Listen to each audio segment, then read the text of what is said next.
What kind of impact did becoming a software engineer have on my life? After 10 years in this career, what are the highlights and what are some of the bad parts?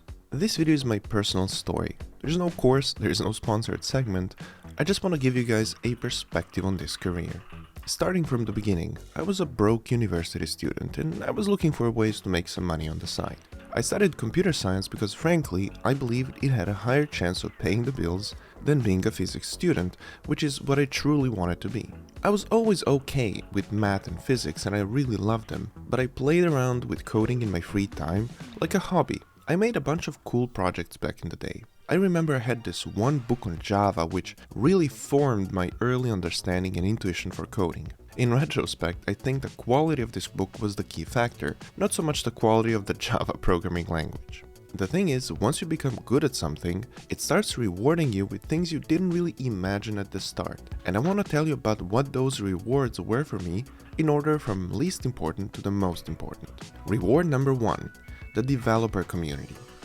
I noticed very early on that the developer community was more entrepreneurial than most, certainly more than the physics community.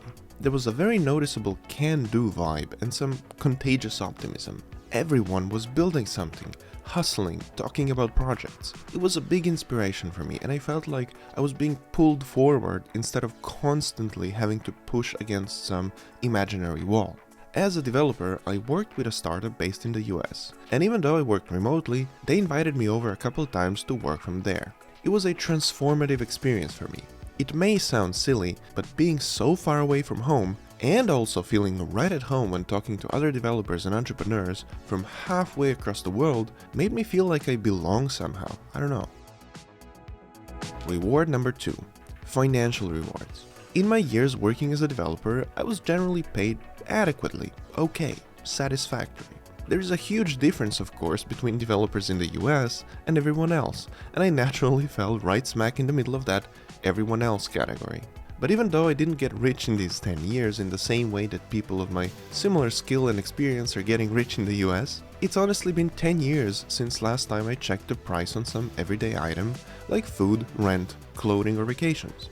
When I think about it, it's such a big contrast to the time before that because I can very clearly remember a time when I thought to myself, wow, I wonder what it feels like when you need a jacket and you can just go and buy one. Reward number 3, the universality of coding as a skill.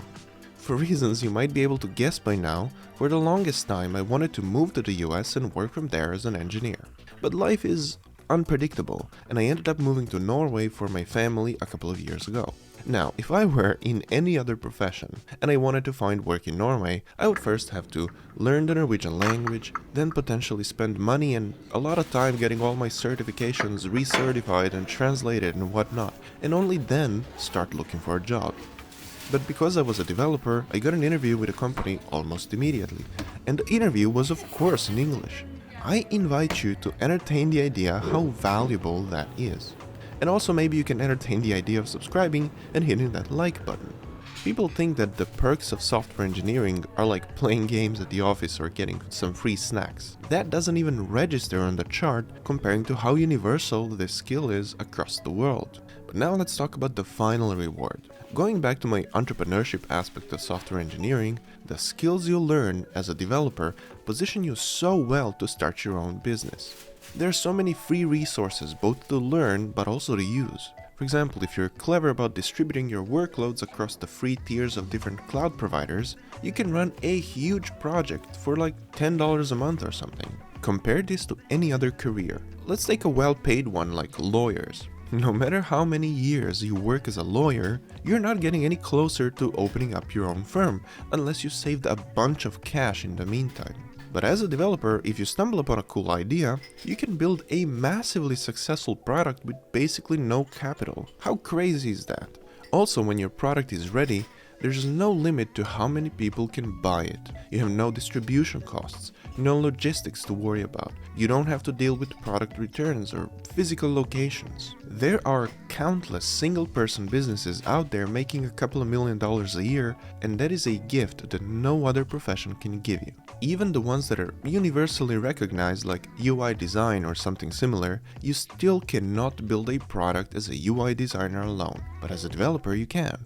Okay, but enough about the rewards. What did it really feel like, this profession? Well, it's hard for sure, especially in the beginning. Ironically, as much as it is hard to get a job in a large successful company, once you get in, the work is in many respects easier, simply because people around you know what they're doing, for the most part.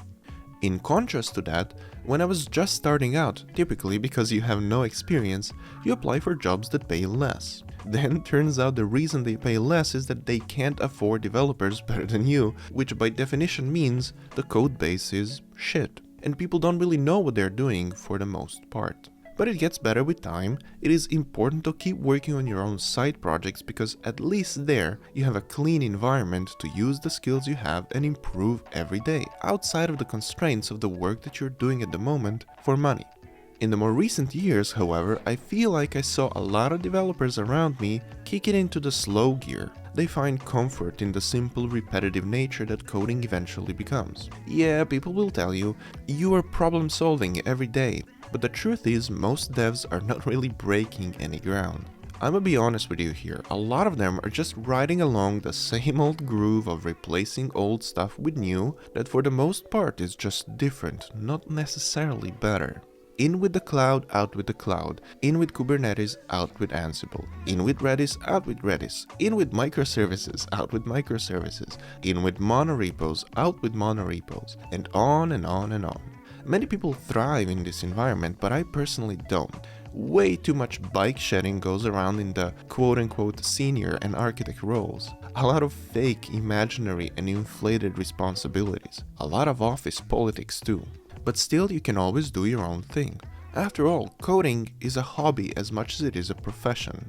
No accountant will ever say, "Wow, I can't wait to get home today to work on this new accounting trick in Excel." But I genuinely feel excited about my little coding projects every day, and this is how coding changed my life.